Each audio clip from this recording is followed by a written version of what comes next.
कम करो, कम करो, अरे कम करो, कम करो।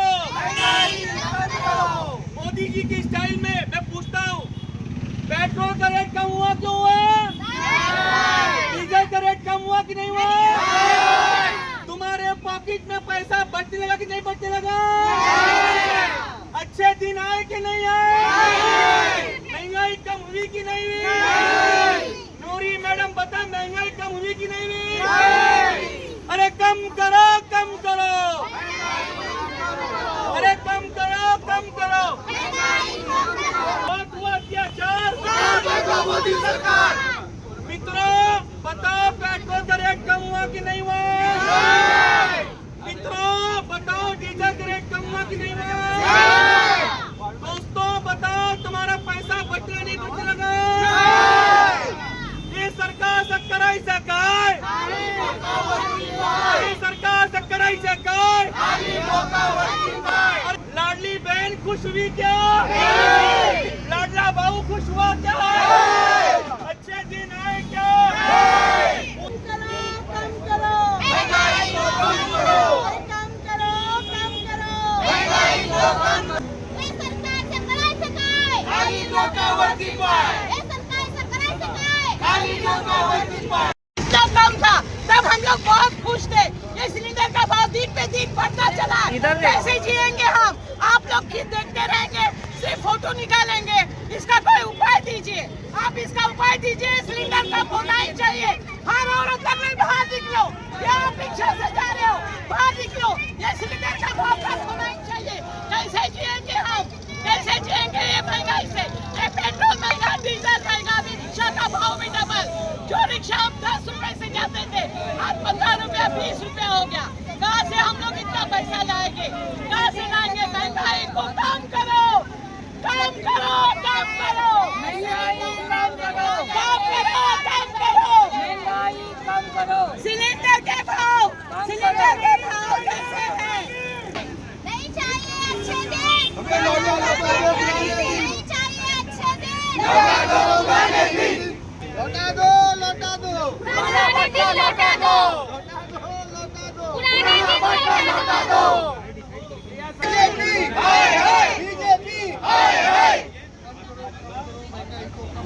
कम करो मोदी सरकार, मोदी सरकार। अरे कम करो, कम करो, अरे कम करो, कम करो, अरे कम करो, कम करो। लाडली बहन बताओ, तुम खुश हुए कि नहीं हुए? लाडला भाऊ बताओ, तुम खुश हुए कि नहीं हुए? पेट्रोल का रेट कम हुआ कि नहीं हुआ? डीजल का रेट कम हुआ कि नहीं हुआ? सिलेंडर का रेट कम हुआ कि नहीं हुआ?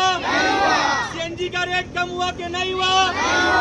डॉलर का रेट कम हुआ कि नहीं हुआ? तो कम करो, कम करो, अरे कम करो, कम करो, अरे नहीं। सांगायचं काय आहे तुम्हाला, तुम्ही पण नागरिक आहात, तुमच्याही गरजा असतील, तुमच्या घरात गॅस सिलेंडर असेल, पाईप गॅस असेल, आता सगळंच वाढलं आहे. आता आम्ही रिक्षाने आलो तेव्हा आधी जे पैसे होते त्याच्यापेक्षा 5 रुपये वाढले. आणि रिक्षावालाही म्हणतो की मैं भी तो आम्ही इंसान हूं. बरोबर आहे त्यांचं पण म्हणणं. तर आता अच्छे दिन आले नाहीत, 15 लाखांचा पत्ता नाही आहे. आपल्याला जस्ट अंडरस्टँड की आपण जितके पैसे भरतो त्याच्यावर आपण तेवढा GST पण भरतो आहे. म्हणजे गवर्नमेंटचे सिर्फ सर कढ़ाई में, हाथ पैर पूरी गवर्नमेंट अभी कढ़ाई में है घी के, because we pay more money to pay more GST. आणि आता प्रत्येक गोष्टीवर they are planning to have GST. आता त्यांनी रॅपो रेट कमी केले, म्हणजे जर का तुम्ही घरासाठी कर्ज घ्याल तर कमी EMI मिळेल. पण ते EMI भरायला सुद्धा आता लोकांकडे पैसा नाही आहे. आता जस्ट रमजान सण होऊन गेला. आम्ही मुंब्रामध्ये बरीच वर्ष आहोत. तिथे खूप मोठी बाजारपेठ असते आणि बऱ्याचशा ठिकाणाहून विक्रेते आणि ग्राहक मुंब्र्याला येतात. खूप मोठी बाजारपेठ असते. पण ह्या वेळेला जेव्हा विक्रेते आम्हाला भेटतात तेव्हा ते म्हणाले की ह्यावेळेचा जो रमजान होता त्याच्यामध्ये पाहिजे तशी त्यांची विक्री झाली नाही. याला कारण लोकांची पर्चेसिंग पॉवर जी आहे ते इन जनरल कमी झाली.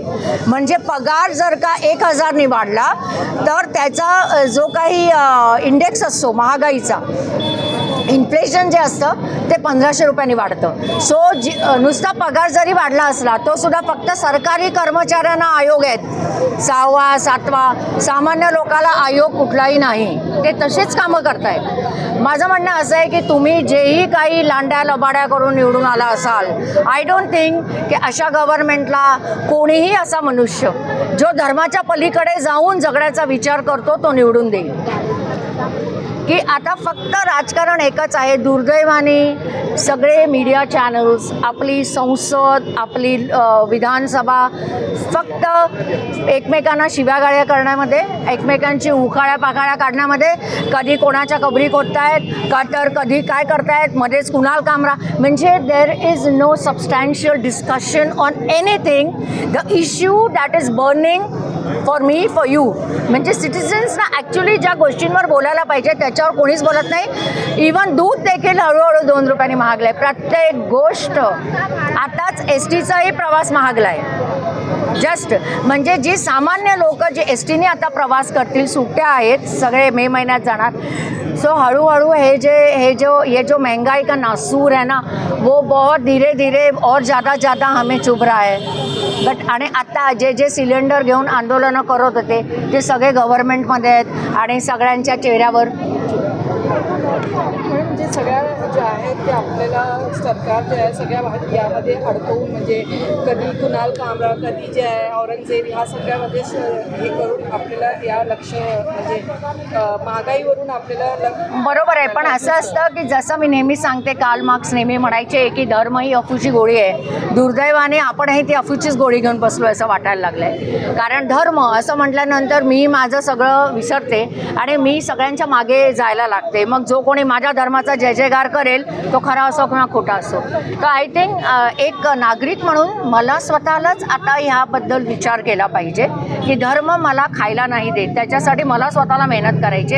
आणि मी मेहनतीने कमवलेलं जर निव्वळ ही लोकं सगळं घेऊन जात असतील तर मग ह्यांना आपण आपले पोशिंदे का म्हणायचं. Government is suppose to make my life easy, not miserable. महागाई विरोधात आंदोलन करत आहात, काय म्हणणं आहे? काही नाही, आमच्या सर्वसामान्य आम्हाला नागरिकांना हे होत आहेत म्हणून आम्ही इथे बसतोय, आंदोलन करायचं काम करतोय, अहिंसावादी आंदोलन करतोय. गांधींनी आपल्याला आंदोलन हा एकमेव मार्ग सोडलेला आहे आणि त्या मार्गावर आपण चालतोय. बस दुसरं काय करू शकतो. बाकी तर हे वरती जे गव्हर्नमेंट बसलं यांना काय घेणं नाही लोकांशी. ते मस्त फिरतायत मागे पुढे, पोलीस गाड्या घेऊन फिरतायत, सुखात चालू आहे त्यांचं. खोके टोके सगळं मजेत चालू आहे. बस वक्फ बोर्ड आहे, वक्फ बोर्ड काय केलं, वक्फ बोर्ड कसलं काय वाटव कोण ठेवलं सगळ्याचं. इथे हिंदूंना पण जगण्याचा अधिकार नाही आहे, मुस्लिमांना पण नाही, ख्रिश्चन आहे. प्रत्येक जाती धर्माला आपापसात लावतायत ते फक्त, बाकी काही करत नाही आहेत. आणि हे तुम्हाला मी सगळ्यांना नम्र विनंती करतो, हिंदू मुस्लिम ख्रिश्चन जे जाती धर्माची लोक भारतामध्ये राहतात यांच्या भूलथापांना बळी भरू नका. हे तुम्हाला फसवतायत आणि आपसात लढवतायत. कुणीही तसं करू नका. नाही तर आत्ताच कुणी मला यांनी सांगितलं की प्रत्येक भारतीयावर 1.5 लाख रुपयाचं कर्ज आहे. अजून ते 6 महिन्यात कुठे जाईल. आज आपली परिस्थिती खूप वाईट आहे. इलेक्शनच्या टायमाला यांनी लाडकी बहीण आणली, आता लाडकी बहीण कुठे, लगेच कशी नावडती झाली. सरकार बसलं, यांचं काम झालं. काय झालं आज आमच्या स्मृती इराणी नाही दिले ना कुठे. आत्ता मला कधी समज आज 500-500 रुपये देणार आहेत. सर सरकार जे आहे आता अधिवेशन पण होता त्यामध्ये कमरेत औरंगजेब किंवा या सगळ्या गोष्टीमध्ये त्यांना अडकून ठेवला आणि जे महागाईवर लक्ष नाही दिलं देणार पण आहे ना, त्यांच्या आवाक्याच्या बाहेर गेले सगळं.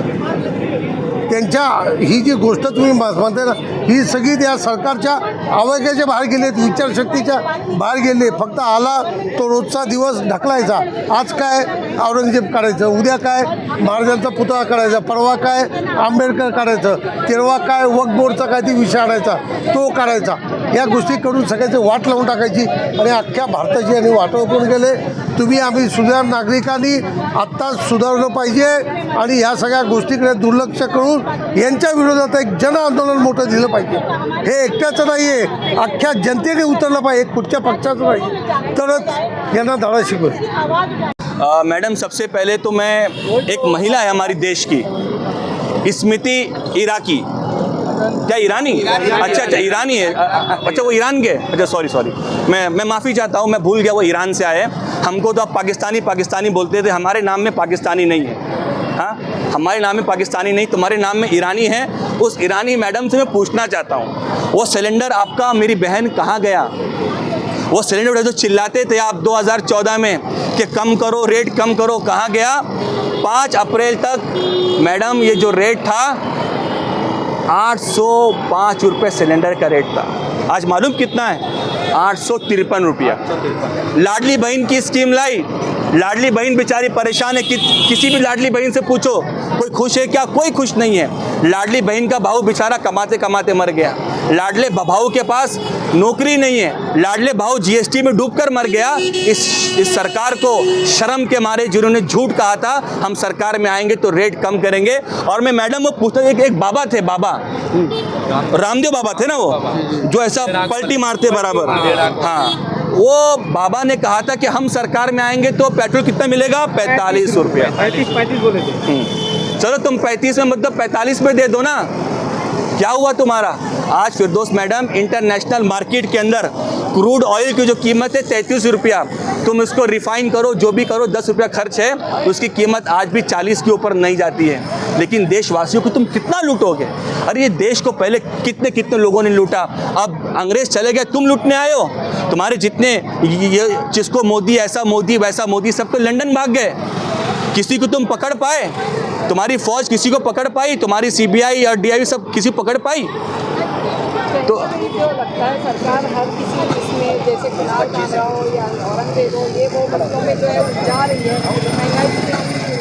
मैं तो मैडम आपके थ्रू कहना चाहता हूँ कि पेट्रोल का रेट जो बढ़ा वो औरंगजेब की वजह से बढ़ा, डीजल का रेट जो बढ़ा वो बाबर की वजह से बढ़ा, सीएनजी का रेट जो बढ़ा वो अकबर बादशाह की वजह से बढ़ा, और जितने भी डॉलर के रेट कम हुए ये मुगलों की वजह से हुए, गजनवी की वजह से हुए, ये सारा उनके वजह से हुआ. मोदी जी का इसमें कोई हाथ नहीं है. क्या मोदी जी का हाथ है उसमें? मोदी जी का हाथ है इसके अंदर? मोदी जी बहुत अच्छे हैं ना. देखो आप सबसे पूछ लो, सब इसमें सब मुगलों का हाथ है इसके अंदर. अरे शर्म करो यार, शर्म करो. देश की मुद्दे की बात करो. लोग भूखे प्यासे हैं, मुद्दे की बात करो. और लोगों को जिन्होंने तुम आपने कहा था कि 2 करोड़ नौकरी देंगे, वो नौकरी आपकी कहाँ गई? रेट का आपने कम नहीं हुआ. देश को तुम लूटोगे तो देश की जनता इंशाअल्लाह तुमको कुर्सी से उतार देगी. रोजगार ना होने की वजह से कहीं ना कहीं आपको नहीं लगता कि ये जो यंग जनरेशन है जो नशे की आदी होती जा रही है, इसको आपने क्या कहना? मैडम, रोज़गारी का तो ये हाल है, मैं नशे की बात तो दूर की करूँगा. वो जितने लोग हमारे अमेरिका गए थे, जितने लोग जिन्होंने मोदी जी को वोट दिए थे, सब हथकड़ी पहन के आए. क्या किसी को शर्म आई? किसी को? मोदी जी को शर्म आई? खड़ी पहन के आए थे. और ये जितना बेरोजगारी बढ़ेगी, नशा बढ़ते जाएगा. मेरी मोदी जी से हाथ जोड़कर भाजपा से रिक्वेस्ट है, भैया हिंदू मुस्लिम कम करो, मुगल कम करो, औरंगजेब कम करो, बाबर हिमायूं कम करो, और रोजगार की बात करो, मुद्दे की बात करो. कम करो. हर एक चीज़ पे लगा रही है, खाने पीने की चीज़ पे लगा रही है, पढ़ाई लिखाई की चीज़ों पे लगा रही है. यहाँ तक है अब तो हमने ये भी सुना है कि मरने के बाद कफन पे भी देना पड़ेगा. तो ये जो महंगाई की मार है वो हमारे लेडीज लोगों के ऊपर बहुत भारी पड़ रही है. रिक्शे का भाड़ा डायरेक्ट 5 रुपये बढ़ा दिया गया है. एजुकेशन के लिए, कॉलेज के लिए बच्चे कैसे जाएंगे? कैसे वो स्कूल के लिए सर्वाइव करेंगे? हाँ, बस में इतनी क्राउड रहती है, बच्चे कैसे सर्वाइव करेंगे? इसके लिए हम ये चाहते हैं कि महंगाई कम हो. बाटले के ऊपर पैसा बढ़ा दिया गया. अरे तो औरतें लाएगी कहाँ से पैसा? आप तो रोजगार नहीं बढ़ा रहे हो, महंगाई बढ़ा रहे हो. रोजगार बढ़ाइए ना. आपको तो रोजगार बढ़ाना चाहिए. आप सरकार में हो और सरकार में है तो आपको रोजगार बढ़ाइए और हमारे बच्चों को एजुकेशन दीजिए, नौकरी दीजिए. उसके बाद अगर आप महंगाई करते भी तो हमको कोई ऑब्जेक्शन नहीं, लेकिन हमको पहले रोजगार दो. और अब महंगाई कम करो. लड़की बहन का पैसा देके हम लोग से महंगाई से हमारा ही पैसा हमको वापस दे लड़की बहन का पैसा को बंद करो, महंगाई कम करो। अरे कम करो, कम करो।